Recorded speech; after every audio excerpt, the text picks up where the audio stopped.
Welcome to another edition of Beyond Sight. Of course, I'm your host, Hasan Clay, and I got a question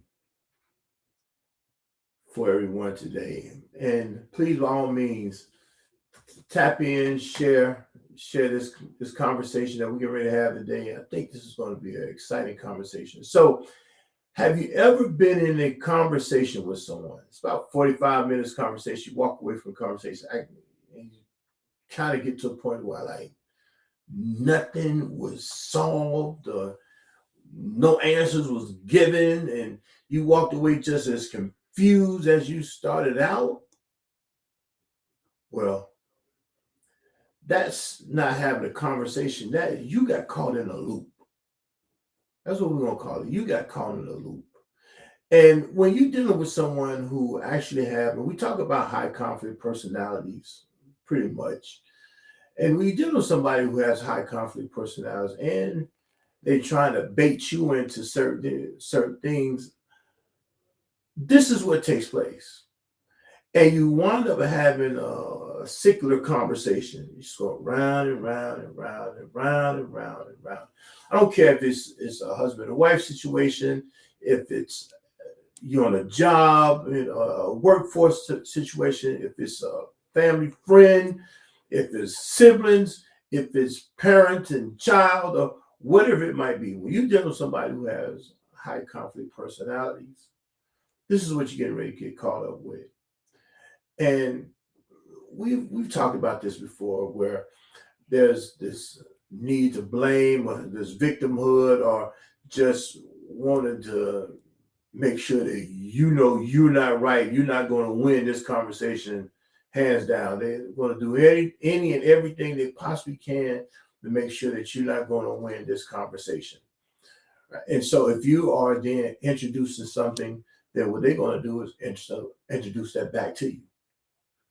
Well, when you did this, this is what happened when you're automatically asking them to take accountability for a concern that you have. And instead of doing that, what they're going to do is tell you where you were wrong and how you could have done better with this conversation, or how you could have done better in what it is that may take place. A prime example, I tell you, I can't stand when I hear this now, right? Because I know what's taking place when you hear it. When you're confronting someone and you're telling them about something that they did, and something that might have irked you, something that might have hurt you, or anything along those lines there, this is what they did. Yeah, I kind of did that, but let's stick a pin in that right now. Let's park that, because this is what you did right here. All right. So they're going to gloss over by saying, yeah, I took accountability because I said, yeah, I was wrong. Yeah, I was wrong.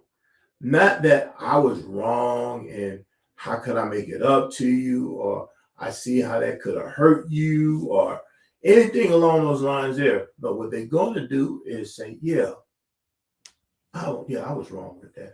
But let's park that. Let's stick a pin in that.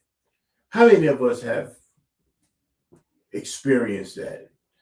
Right? And hit a like on this when you get to this part, right? Just hit a like on it. That's all I want you to do. Just give me a like. And so this is how you deal with a person who has this high conflict personality, and you're trying to meet a goal that you're trying to voice your concern. And I got four things I want to really kind of look at.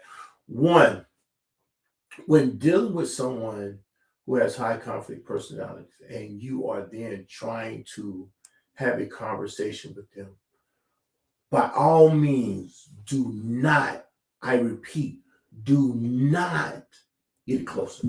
Do not match energy. You're a guaranteed loser once you do this. right? Because at that point they got you, they ball for, they got you, and they on their ball field. You're on their home court. They got home court advantage. You got everything going against you. You got everything lining up against you once you start trying to match this energy. Right? They might get a little loud. They might get a little emotionally deregulated. They just or whatever it might be. You have to still maintain poise, even when your insides is just screaming, "Man, I really want to bust this joke in the back of his head," right? So you can't do it, and you can't give the facial expression or the any nonverbal motions or even the verbal motions of matching that energy. And when they start escalating, what you do is say, well, first, hold on, wait a minute. First and foremost, let's peel back a little bit. And if this is where you need to go, then I tell you what, we probably don't need to have this conversation at this point. It's probably what you would like anyway, but probably don't need to have this conversation right now, because what I'm not going to do is get pulled into that. I'm not going to get pulled into that type of behavior, because that's not even where the position that I'm coming from. Now, here's what I also would like to say. You don't have to explain yourself and your positioning, because here's actually the second part of that. You don't have to argue for your position.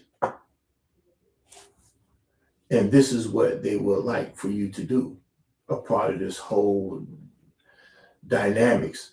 They want you to argue your position so they can argue their position. That's how we get into the cyclic conversation. I say my position, you say your position. Then I say my position, then you say your position. Then I say my position, then you say your position. And guess what?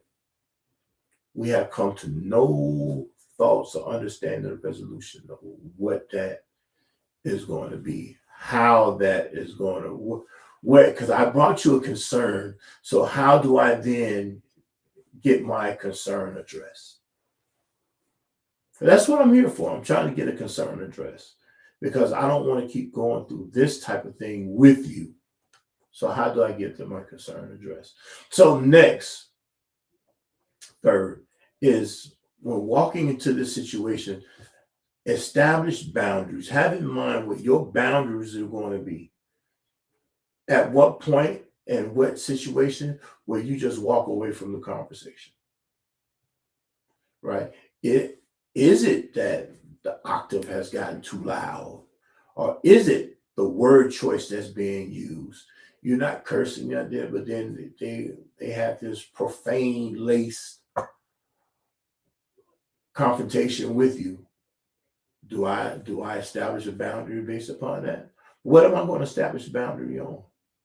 And stick to your boundaries. Don't move it. Don't accept anything other than decent engagement. That's the only way you can deal with this situation.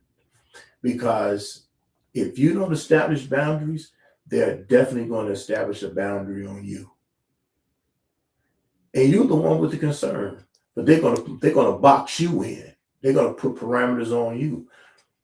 And this is it gets real tiring, right? It gets real tiring when you're dealing with someone that has this type of personality.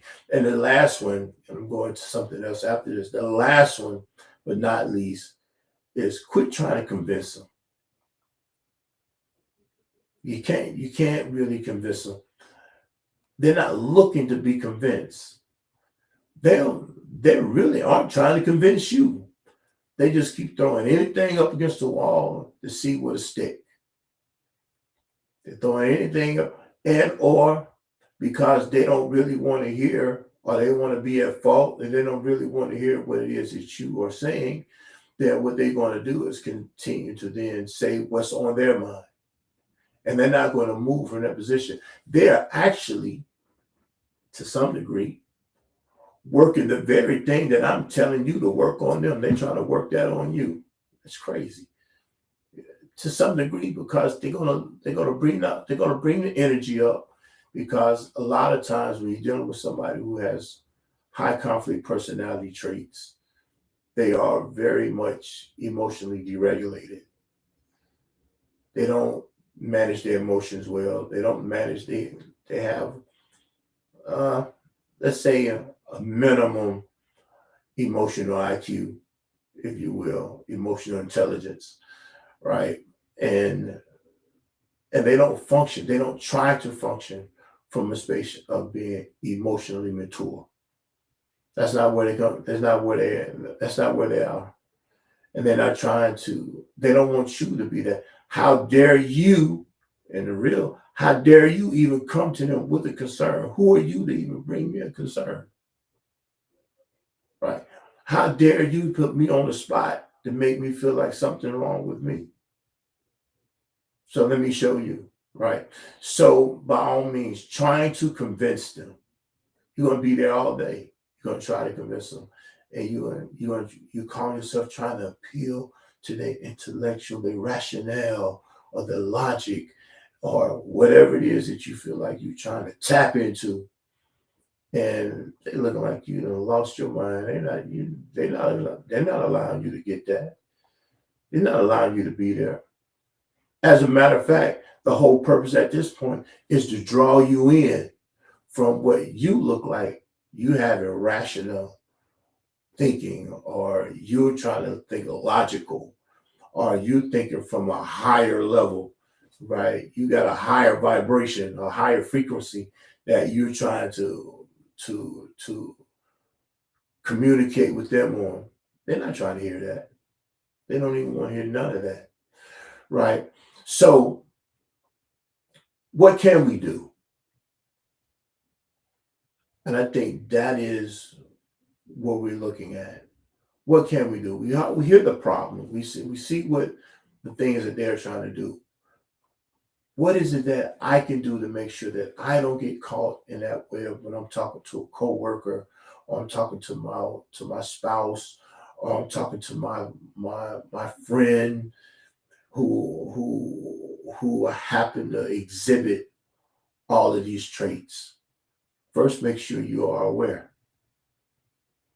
right? First, make sure you are aware, meaning aware that this can potentially go this way, or can potentially go this way, and or they can cooperate truthfully and honestly with you, right? There's only three ways that thing can go. It can go extreme right or extreme left, right? And or it can stay somewhere neutral, right? But understand this part right here. Understand this part right here is that you have to know when you are going to cut this conversation. You have to be able to, first, you can't get off what it is that you can't get pulled into a whole bunch of sidebar conversations with them, a whole bunch of examples of this or examples of that, and all this old type of stuff here. You can't get pulled into that right there. You have to stay on target, on focus. You have to maintain your focus in what it is that you're walking in. This, hey, maybe you might even decide you want to write it down or put it on your phone and your notes so you can kind of follow along where it is that you want to go, right? If you are then staying aware, maintaining focus, know the position that you have. Understand that position. You ain't got to convince nobody that this is your position. You don't have to be in a position of pleading with nobody to accept your position, and you definitely don't have to kiss nobody behind when you talk about your position. Just state your position. Hey, look, I had a problem with this situation here. When you did this right here, X, Y, and Z, 1, 2, and 3, this was problematic for me.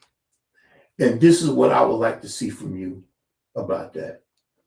Right. And so now they may come with, well, okay, I hear what you're saying, but when you was doing this and this and this and that, okay, so it sounded like you had a problem with me when I did certain stuff. Yeah, okay, then you should address me with that problem then. I'm saying right here, this is what I'm looking for from you. Either you're going to do it or you're not going to do it. Which will it be? You have to maintain that type of laser focus with them. And if what they're gonna do is try to pull you into, but okay, obviously you don't want to have a conversation with me. I brought something to you. You don't have this conversation. So this is what I'm doing. I let you know what it is I have a problem with. I also let you know what it is I'm looking for from you in dealing with this situation. Now, either you're going to do it or you're not going to do it. But I stated my piece at this situation. And then if you are on you're in a workforce, then if there is a problem, always document anytime you're dealing with somebody, right? Always document. That's going to always be your lifesaver. Always document. When you're dealing in the real world, y'all call it receipts. You got receipts, right? But always document. So when you then have to escalate, not with them, but let's say with your management team or with HR or whoever you have to take this, you have the documentation of when this happened, when this took place, what it was not, what type of resolution you tried to find or you tried to get with the situation, and this is what's been taking place. Always document. Always document. And so, therefore, you let it be understood at that point, you're not playing with anybody.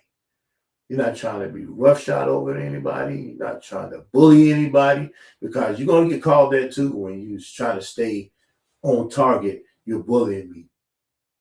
Oh, you're a bully. Yeah, they love this word out here nowadays. Bully. Everything's a bully. Right. And I'm not saying, and there are real people really being bullied. Right. And this is the sad part about the things that we go through in life. There are real people suffering abuse, bullying, neglect, all these type of things there, but not being considered, all these type of things here. But we use these words so much that, and they have it the words itself has lost its punch, if you will. It's lost its punch. It has lost its sting, if you will, because people just bypassing it nowadays. They're not giving it its credence, and that's how real victims are being victimized, because nobody really they hear the word bully, yeah, bully. They hear the word abuse, yeah, abuse. When real people are people are losing their lives on a daily, being victimized or being abused.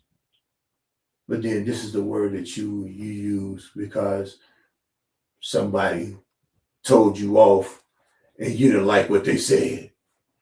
So now your mental capacity, you can't take it, right? It's foolishness to me. And I don't mean to diminish anyone.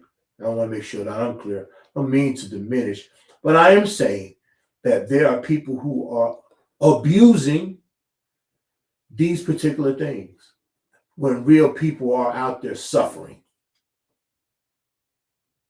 Real people are out here suffering. So I want us to, people who are being manipulated, being deceived, being handled, being taken advantage of, all these type of things. But what you do is so you can get the sympathy, or you can get the the validation. It ain't even validation. You can get the acknowledgement or the sympathy of the people, or you can be, especially with social media. Oh my God, it's everybody just commenting, and then when the real stuff needs to be commented on, they'll comment at all. But they get in behind foolishness. It's real people are suffering out here. Real people are being taken advantage of. Here, when we start talking about beyond sight, just beyond those things that we can just see, those things that we go for, just the things that we go for, the hoodwink that gets put over, the hood that keeps thrown over our eyes and over our head, and the blinders that keep being put over our eyes, and things in nature there. Here at Beyond Sight, we try to call this type of stuff out now. But we try to also give you the tool in order for you to do something with that. And this is what this episode's about today, is how do we now stop getting caught in secular conversations? And I leave with this, right? And I know for myself, it's many times, many years, man. I was caught into those same cycles of conversation. I mean, have y'all ever been in a conversation where you have been in an argument for 5 or 6 hours? I mean, just think about that. You have been back and forth for 5, 6 hours straight. You have lost sleep. You've been up all night because y'all back and forth arguing, trying to convince each other or something. Somebody's not taking accountability. I bring you an issue, somebody's not taking accountability. Then if I decide I'm gonna back up out of it, now I'm getting labeled with avoidance. But then people weaponize and penalize, being punitive with your silence and the things that they do. This is all a part of the manipulation piece. This is all a part of the high conflict personality traits. They make it punitive. You say something, they make it punitive. They don't speak to you. They won't speak to you. If you're at work, they won't speak to you. They walk by you, don't speak, and make it a hostile atmosphere at work. If you're at home, no one's speaking to you. They walking through the house. How you live in the same house and you're not speaking? How y'all sleep in the same bed and you're not speaking? How you a mother and daughter, or father and son, or son and mother, and you're not speaking? How?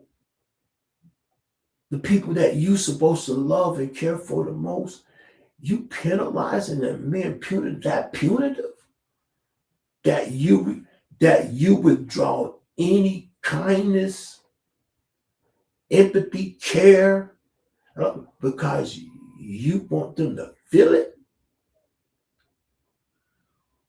because that's what happens. That's what happens to us. And I know that for years, I've been in that same cycle.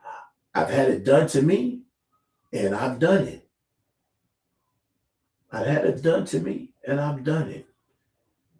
And when I sit back and think, sometimes I just have to ask God for forgiveness for being that ignorant and being that stubborn or that foolish, right? And oh man, I have to sit there and just really just on my knees, I'm prostrating, I'm praying, and I have to ask when these thoughts go to coming back, because I don't know about anybody else, but past things in my life, things that I could have did that differently or whatever. These things come back to me. Not so I can just dwell over and ruminate over it or anything that you there, but so I can just reflect on life and say, man, I should have did that way. Man, I could have did that differently. Man, okay, I know what I'm not gonna do next time around. I learned a lesson. And how many of us out here haven't learned lessons? You don't even know how to be in a relationship. You don't know how to be a friend. You don't know how to be a co-worker. You don't know how to be an employee. You don't know how to be an employer. You don't know how to be a spouse because you got to be argumentative. You got to get your point across. You got to make sure that nobody's going to pull you down, or you got to make sure, well, if you tell me your thing, I got to tell you mine. All that, very, very childish. Very childish. I say what I mean and I mean what I say. It's very childish. And I'm trying to show us how we can stop playing childish games. We can stop being childish with one another. So, with that, recap real quick. I want y'all to get this. And maybe you can add in the comments if you're there. You add in the comments maybe some things that we might have missed in these four. I'm not saying this is the end all be all. There might be some other things that can be added to it that can be helpful. And I want you to share with that, right? But making sure that we don't match this energy. We're keeping the demeanor down. We're keeping it cool. We're bringing it down. We're not just getting all out of pocket. We're not just being emotionally charged and then not having some type of wisdom on top of whatever the emotion might be, right? On the knowledge and the emotion, and making sure that we're not trying to fight for a position. Just speak your position. You don't have to fight to say it. Just speak your position, making sure you maintain boundaries. What parameters are you going to put? Where's the off ramp for you on this situation? You just can't keep driving down 85 and think you're going to be okay. You got to get off somewhere. You got to get off somewhere. Even if you got to get off to get some gas, you got to get off somewhere. And the same thing here, you got to have some limitation. And last but not least, quit trying to convince somebody that you right, that and thinking that you're going to appeal to their intellectual property because you're giving them so much credit that they're intellectually sound or they can't be that stupid. No, they're not that stupid. They're just trying to play you. That's how we're gonna make sure to have it. And sometimes you just gotta ask questions. Hey, okay, if you want to redirect them back, say, okay, I know seem like we're getting off. We done kind of been through this meal maybe 2-3 times already. Seem like I'm not gonna keep going through all that. You have to stay aware. You have to stay aware because that's going to be your protection. Make sure you stay aware. So it's a wonderful, wonderful one. I love this podcast. And thank you. I see my YouTube is actually popping up a little bit more. I'm getting some more subscribers over at YouTube, some viewers over at YouTube. I thank you, boss. So y'all know what's going to come next. Please subscribe, share it with other people, and let other people know to subscribe to the YouTube channel at the Hasan Clay Experience. Of course, you can follow me on Instagram and TikTok at the Hasan Clay Experience, and also on Facebook and LinkedIn under Hasan Clay. Right, you find me anywhere. You find me on all these places because I want to connect with you. I want you to connect with me. And of course, my book, some of the stuff that I've been coming with, is coming from my book, Taming the Storm, Understanding and Overcoming High Conflict Personalities for a Peaceful Life. You can order it through my website at hasanclay.net, and or you can get it on Amazon and under Taming the Storm, Understanding and Overcoming High Conflict Personality for a Peaceful Life, author Hasan Clay. And of course, I have another book that's over there right now, just on ebook right now. I'm trying to get this cover together. But I think it's called the MUM effect, the silence of the man and how to break it. And this is going to be a very important work. This is probably one of my most important works that I think I've put out so far right now, because it really is. And all my books, I'm just gonna be honest with you, all my books kind of have a piece of me in them, right? You have to figure out which one it might be. But all my books have a piece of me in them, and some of my life stories in it. But I'm not saying it's my life story. I'm not having no tell-all books and doing all that foolishness. But some of it does have some of my experience in it, and wrapped in with some other things. So by all means, it's something that we really can learn from. And I appreciate your support. As always, I appreciate your support. And so every Monday at 7 p.m., we broadcast this recording. And so please subscribe, set your notifications for it at 7 p.m. And I look forward to hearing from you in the comments. And if not, y'all have a great week and have a blessed weekend. And I'll see you next week.